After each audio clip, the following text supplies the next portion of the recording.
Bonjour, chers frères et sœurs, soyez bénis.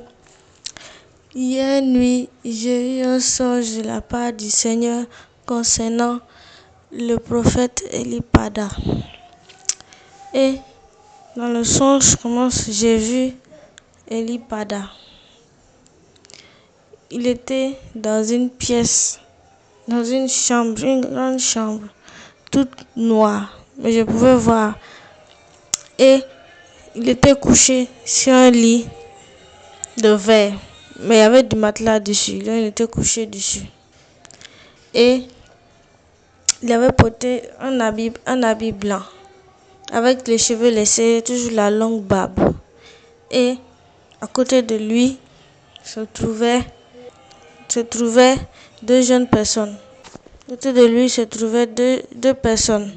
Un costaud qui était assis sur une chaise aussi en verre, et l'autre qui était aussi assis, qui était mince, qui était aussi assis sur une chaise en verre.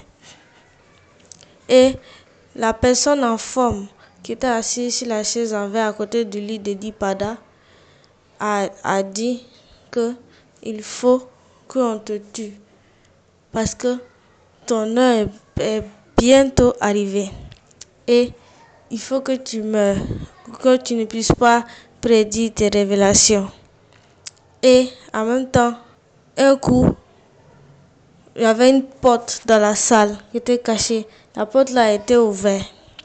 Et une personne en blanche, tout blanc lumineux, on ne voit pas son visage, est rentrée, a bousculé les deux gars qui étaient assis sur les chaises là, attrapé la main de Elipada et l'a fait sortir de la pièce.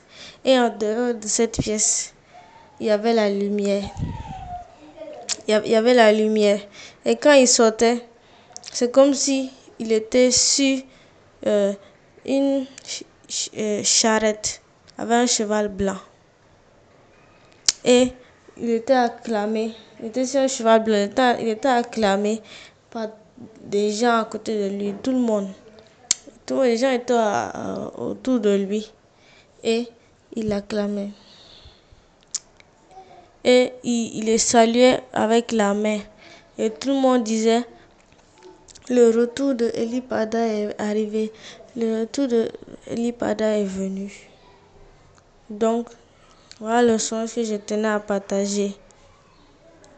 Voilà, que Dieu vous bénisse. Au revoir.